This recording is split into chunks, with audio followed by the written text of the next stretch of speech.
Good evening, Stevens Point. I'm Nathan Wallin. And I'm Rachael Ellis. This week on SPTV News, D2L is being replaced.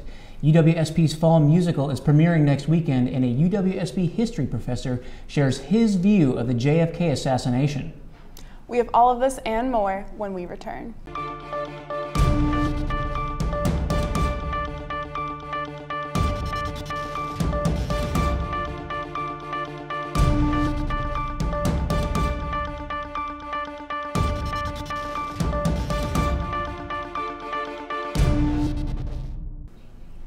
UW Stevens Point will be merging with UW Marathon County, Wausau, and Marshfield-Wood County.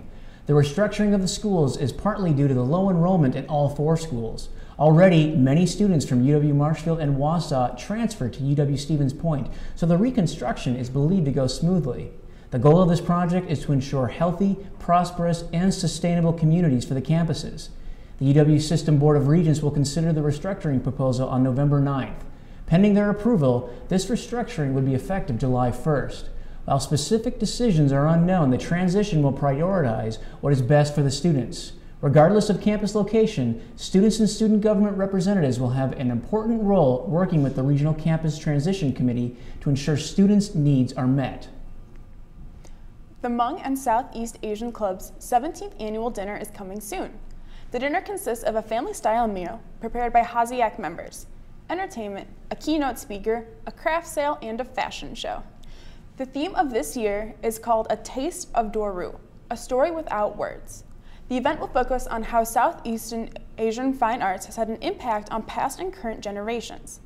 The tickets will be $10.50 for UWSP students, staff, and faculty, and $12.50 for general admissions. The dinner will be held on Saturday, November 11th, and tickets can be purchased at the DUC Information and Tickets Desk. The American Red Cross and Campus Activity and Student Exchange will be hosting the next blood drive in December. Due to recent natural disasters, there is a high demand for blood donation. Walk-ins are welcome, but appointments are encouraged, as donors with appointments will get through the process faster. The whole donation process takes about 1 hour from registration to recovery. The blood drive is also looking for volunteers to help run the event. Prospective donors and volunteers can register at the UWSP Spin page. The drive will be held from Tuesday the 5th and Wednesday the 6th at 10 a.m. from 3 p.m. in the DUC Laird Room. Email casedrive@uwsp.edu for more questions.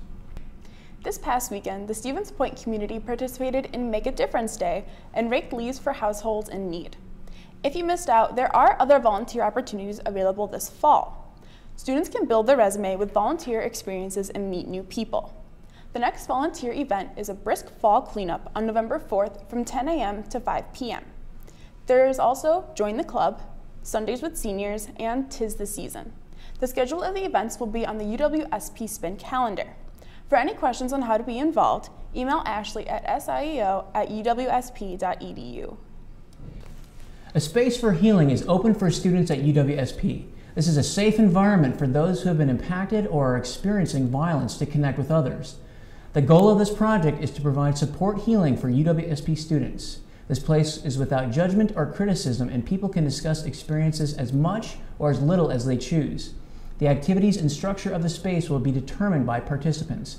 As a way to provide a safe, supportive, and confidential space for students, email pave@uwsp.edu for the location and time the healing space will be offered. For those students still transitioning from MyPoint to Access Point, another major network switch is on the way. UWSP will be switching from D2L to a new program called Canvas. It will provide a consolidated, shared cloud service that will connect to all UW institutions. Canvas will provide technology that is easy to use, stable, secure, and standardized, yet still flexible. The environment will support improved collaboration and sharing, thereby moving forward in innovation with teaching and learning, as well as fostering student engagement.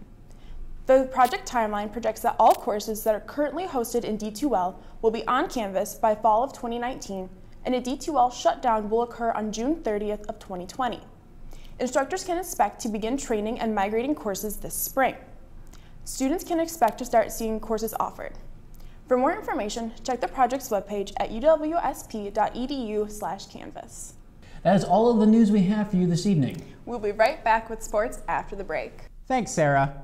Earlier this week, House Speaker Paul Ryan avoided questions regarding the indictments of former Trump campaign head Paul Manafort and associate Rick Gates. Ryan said that because he hadn't read the indictments, he wouldn't comment further. He said it was big news the two were indicted on a series of charges in an investigation being conducted by special counsel Robert Mueller into possible collusion between the Trump campaign and Russia.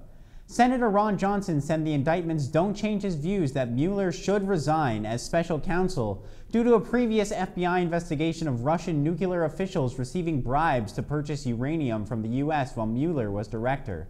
U.S. Senator Tammy Baldwin, meanwhile, stated that the investigation must go on unobstructed to reveal the truth. SPTV Politics will keep you updated on this story. This past Thursday, the National Archives released over 2,000 documents regarding the assassination of former President John F. Kennedy. David Rohn, a former UW-Stevens Point history professor and a member of the Assassination Archives Records Committee in Washington, D.C., is an expert on this subject. Rohn has been researching and reading up on JFK's death for decades and has written 3 books on the subject. He stated that the records show that the murder could not have been committed by just one person.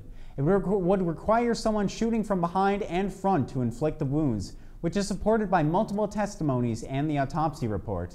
He also doesn't believe it could have been Lee Harvey Oswald due to the fact that his cheek was tested for evidence he shot a gun and the results were negative. Ruth Watcher Nelson, an archivist at the UW-Stevens Point Library, disagrees with Rohn and that many of the records promote more conspiracy theories, but not all. President Donald Trump says 2,800 documents will be released, but he is withholding some for national security reasons for another 6 months. That is all we have for you this week in Pointer Politics. I'm Nathan Wegner with SPTV Politics. We'll be right back after the break.